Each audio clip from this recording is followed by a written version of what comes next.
اس سے ایک 4-5 سطور قبل چلے جاؤ، آپ کو یہ آیت ملے گی، وَبِالْحَقِّ أَنزَلْنَاهُ وَبِالْحَقِّ نَزَلَ، وَبِالْحَقِّ أَنزَلْنَاهُ وَبِالْحَقِّ نَزَلَ وَمَا أَرْسَلْنَاكَ إِلَّا مُبَشِّرًا وَنَذِيرًا۔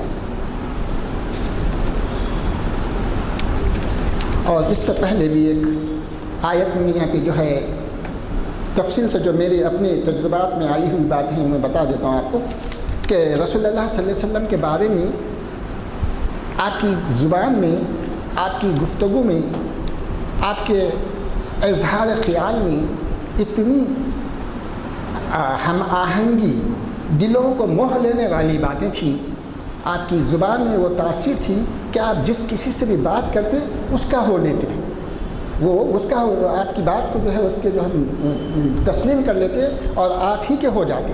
یہ خوبی اللہ تعالیٰ نے آپ کی زبان مبارک اور آپ کے اسوہ حسنات سے جو ہے ملتی ہے ہم کو۔ تو یہ لوگ جو کافران مکہ تھے، جس میں ولید بن وغیرہ وغیرہ کے نام ابھی آپ نے جو سنے ہیں، وہ لوگوں نے مل کے جو ہے آپ کے اوپر الزامات لگانے کی کوشش کی ہے تاکہ دوسرے آپ سے جو ہے متنفر ہو جائیں۔ لوگ جو قبائل کے خود و جوار کے جو آتے ہیں وہاں پہ، عرب کے بدو، وہ لوگ آپ کی بات سن کے ان کی بات کو نہ ماننے والے ہوں، بلکہ ان کو جھوٹا ثابت ہو جائے ان کے اوپر، یا وہ سمجھیں کہ یہ جو ہے ہمارے لیے کوئی فائدہ مند شخص نہیں ہے، اس طریقے سے منفی اثرات ان کے اوپر پڑیں۔ یہ کرنے کے لیے وہاں کے کفاران نے جو ہے مکہ یہ طے کیے، سب مل کے ایک بڑی میٹنگ رکھ کے بولے کہ ان کو یہ کہا جائے کہانت، یہ نجومیاں وغیرہ یہ جو ہوتے ہیں نا عملیات کرنے والے، یہ جو تو وہ ایسا ان کو کہانت کہا جائے، یا جو ہے ان کو شعر اشعار کہنے والا شاعر کہا جائے، یا کچھ اور سب لوگ مختلف رائے دیے، لیکن جو ہے وہ کسی بھی وہیں پہ اسی میٹنگ کے اندر ان لوگوں میں سے کوئی ایک بات کہہ دیا تو دوسرے جو ہے اس کے مخالفت کے کہ نہیں ان کو تو ایسا نہیں کہہ سکتے، جھوٹا ہے نہیں بول سکتے، شاعر ہے نہیں کہہ سکتے کیونکہ شاعر کیا ہوتا ہے ہم کو معلوم ہے، اور کہانت ہے وہ بھی نہیں کہہ سکتے کیونکہ جھوٹ موٹ باتیں ملا کے جو ہے وہ حقیقت کے ساتھ جو ہے بیان کرتے ہیں، وہ جو نجومیاں اور جو ہے کہانت ہوتی ہیں وہ بھی جو ہے نا بالکل وہ ہے، لہٰذا جو ہے وہ سب اس کی تردید کر دی گئی وہیں پہ اسی وقت میں، لہٰذا یہ بات واضح ہو گئی کہ رسول اللہ صلی اللہ علیہ وسلم کے اوپر کسی قسم کی الزام تراشی نہیں ہو سکی۔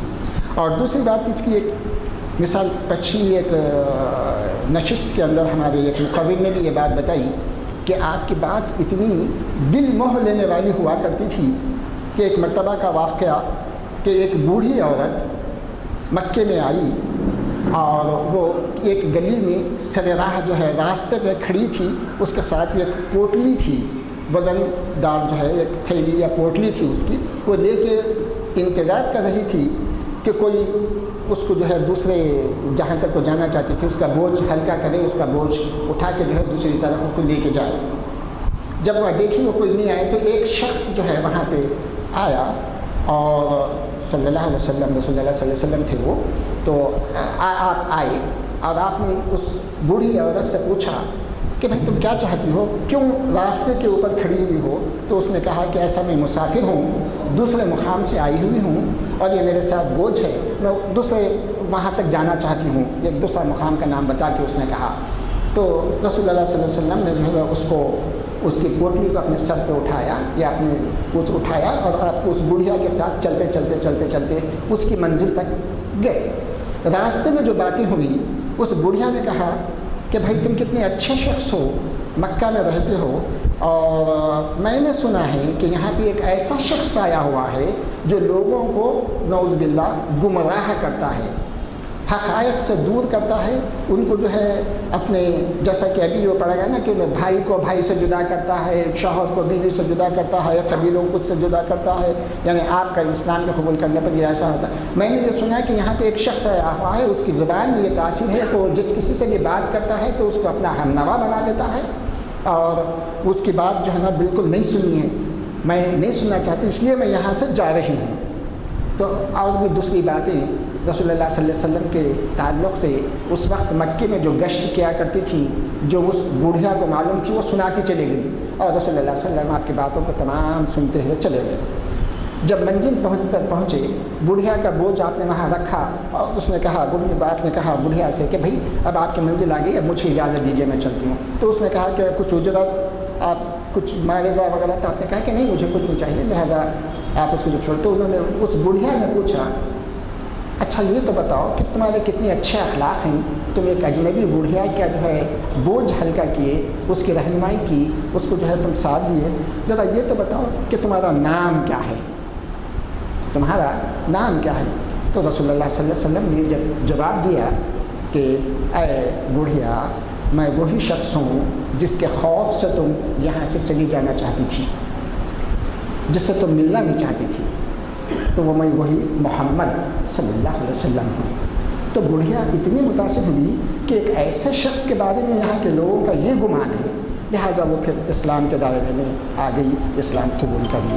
تو ایسے کئی واقعات ہیں جس کی وجہ سے ہم کو یہ سبق ملتا ہے کہ اسوء حسنہ، آپ کے اخلاق و آداب اور آپ کا جو ہے جو طرز دشمنوں سے بھی جو تھا وہ اتنا مغلوب کرنے والا تھا کہ ان کے دلوں پہ اثر کرتا تھا، اور وہ لوگ جو ہے بے چو و چراں آپ کے جو ہے دوسرے معنی میں غلام ہو جایا کرتے تھے، آپ کی باتوں کو مانتے تھے، آپ کی تعلیمات کے اوپر عمل کرتے تھے، آپ کی تمام باتوں کو جو ہے من و ان قبول کرتے تھے، اور یہ کہتے کہ بے شک اللہ کے رسول ہیں اور اللہ نے آپ کو بھیجا ہے ہدایت کے لیے انسانوں کی، یہ اس کا عملی ثبوت دیا کرتے تھے۔ اور آج ہم کو بھی وہی ضرورت ہے، آج ہم قرآن کو پڑھتے ہیں، قرآن کے پڑھنے کی تلقین کرتے ہیں، لیکن جو ہے عملی طور پر ہمارے حرکات، ہمارے طرز زندگی، ہمارا جو ہے معاشرتی معاملات اتنے گھناؤنے اور اتنے وہ ہیں کہ ہم زبان پہ نہیں لا سکتے کہ یہ ہمارے ہی بھائیوں کی جو ہے عمل کا نتیجہ ہے، جو ہے آج اتنی افراتفری، اتنا زوال اور اتنی جو ہے تضحیق مسلمانوں کی ہو رہی ہے۔ یہ صرف اسی وجہ سے ہے کہ ہم نے قرآن کی تعلیمات، رسول اللہ صلی اللہ علیہ وسلم کے اسوء حسنہ کو ترک کر دیا، اور ہم اپنی مرضی کے مطابق جہاں پہ منفعت دکھائی دی، جہاں پہ جو ہے ہم کو کچھ فائدہ دکھائی دیا، عدل و انصاف تو رہا ادھر، بلکہ جو ہے دوسرے معنی میں ظلم کرنے پر بھی ہم تیار ہیں۔ اور نہ صرف پڑوسیوں کا تو ذکر ہی کیا ہے، یا تو اپنے بھائیوں کا، اب گھروں کی حالت دیکھیے، نہ تو گھر کی معاشرت میں بیوی کا یا جو ہے اپنی بیٹی کا یا جو ہے بہن کا یا بھائیوں کا معاملہ خود ہمارے سامنے ہے، بھائی سے متنفر ہے، باپ بیٹے سے متنفر ہے، ماں بیٹی سے جو ہے شکایت کرتی ہے۔ یہ سب باتیں صرف اسی لیے ہے کہ ہم جو ہے اصلی ہماری جو شاہراہ ہے اس سے ہٹ گئے ہیں، اس سے جو ہے ہم پرے جا رہے ہیں۔ ہم اپنے اعمال کا اور ہم اپنے اخلاق کا جائزہ لیں تو ہم کو خود بھی یہ بات واضح طور پہ آ جاتی ہے کہ ہمارے اخلاق حسنہ تو نہیں ہیں، لیکن حسنہ بنانے کی کوشش کریں، جس کی وجہ سے ہم جو ہے اتنی دنیا میں بھی ذلیل و خوار ہو رہے ہیں، جہاں قتل و خون، غارت گری، یہ وہ۔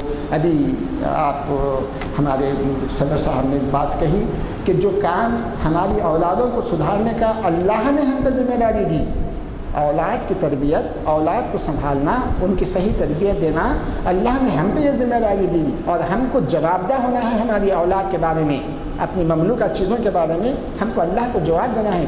لیکن آج یہ ہے کہ وہ ہمارے بچے، نوجوان، وہ جو ہے سڑکوں پہ بیٹھے ہوئے مختلف قسم کی گندگیوں میں ملوث، اور جو ہے وہ جو ہے سننے کے لیے بھی تیار نہیں، اور جو ہے وہ کام جو ہے پولیس انجام دے رہی چبوترا آپریشن کے نام سے، لے جا کے جو ہے وہ کرتے جا رہی۔ دوسرے بچوں کو جو ہے گاڑیاں دے رہی، کم عمر بچے، ان کو جو ہے لائسنس تو درکنار، 10-12 سال کے بچے موٹر سائیکلوں کے اوپر گھومتے پھرتے جا رہے ہیں، پکڑ کے جو ہے ماں باپ کی کاؤنسلنگ کری، اور ایک واقعہ تو میں نے یہ دیکھا کہ باپ کو جو ہے 7 یا 8 دن کی جو ہے نا سزا دی گئی۔ کیوں؟ تم بچے کو اپنے جو بالکل نابالغ ہے، بچہ ہے، اس کو جو آپ موٹر سائیکل دے دیے، انہیں چلاتے جا رہا۔ تو اس قسم کی جو ہے بہت ساری برائیاں ہیں۔ اللہ تعالیٰ ہم کو یہ سمجھ عطا فرمائے کہ ہم اپنے اعمال کی بھی اصلاح کریں، اور ہمارے خود و جوار میں جو باتیں نامناسب دکھائی دیں ہم اس کو روکنے ٹوکنے والے بن جائیں، اور جو ہے صحیح راستے کی طرف، یعنی وہ امر بالمعروف اور نہی عن المنکر کی اللہ تعالیٰ ہم سب کو توفیق نصیب عطا فرمائے، اور اللہ تعالیٰ ہماری ان باتوں کو قبول فرمائے۔ وآخر الدعوانا الحمدللہ رب العالمین۔ حضرات، اتفاق کی بات یہ ہے کہ آج ہمارے مقرر صاحب نہیں آ سکے اور انہوں نے ٹیلی فون پر ہم کو اطلاع دے دی تھی کہ وہ کچھ اچانک مجبوری سے نہیں تشریف لا سکیں گے۔ سوال میرے لیے ایک اہم یہ تھا کہ میں متبادل کا سوچوں، اور ہم کو معلوم نہیں تھا کہ ہمارے سامعین میں ایسے جواہر پارے بھی موجود ہیں جن کا خطاب سن کے آپ اور انہوں نے جو عنوان منتخب کیا وہ بھی بہت ہی برمحل برموقع۔ ان کا تعارف میں آپ سے کرا دیتا ہوں کہ یہ محمد شمس الدین صاحب نظام آباد کے پروفیسر رہے ہیں اور یہاں حیدرآباد میں آ کے مقیم ہیں، جاتے آتے رہتے ہیں نظام آباد، اور ان کی صلاحیتوں کا جو تجربہ ہمیں ہوا تو ہم نے انہیں مسجد کی انتظامی کمیٹی میں شامل کیا۔ اب مجھے یہ محسوس ہو رہا ہے کہ خود ہمارے یہاں ایسے حضرات موجود ہیں جو ہمیں اس طرح کا فائدہ پہنچا سکتے ہیں جس کا آپ نے مظاہرہ کیا۔ اب میں ان سے اتنی گزارش آپ سب کی جانب سے کرتا ہوں کہ وہ چاہے تاریخ اسلام میں ہو چاہے شرعی انفارمیشن میں۔ اقبال شناسی کے لیے تو میں ابھی نہیں کہوں گا، لیکن ان دونوں میں کسی ایک ہر مہینے میں ایک آدھ کتاب اپنے پسند سے عنوان دیتے ہوئے ہمیں اس سے استفادے کا موقع کریں۔ دیکھیے، دو قسم کے عالم ہوتے ہیں، ایک تو عالم باعمل ہوتا ہے، ایک عالم بے عمل ہوتا ہے۔ اب اللہ تعالیٰ معاف کرے، ہمیں کتنے ایسے ہیں جو عالم تو نہیں ہے لیکن عمل بھی نہیں ہے ہمارے پاس۔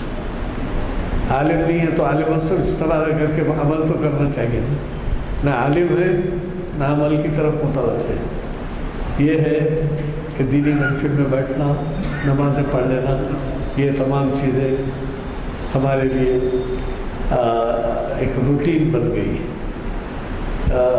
اس سے ہٹ کے ہم کو جو ذمہ داری ہم پہ ہے اس کی طرف ہمارا دھیان نہیں جاتا۔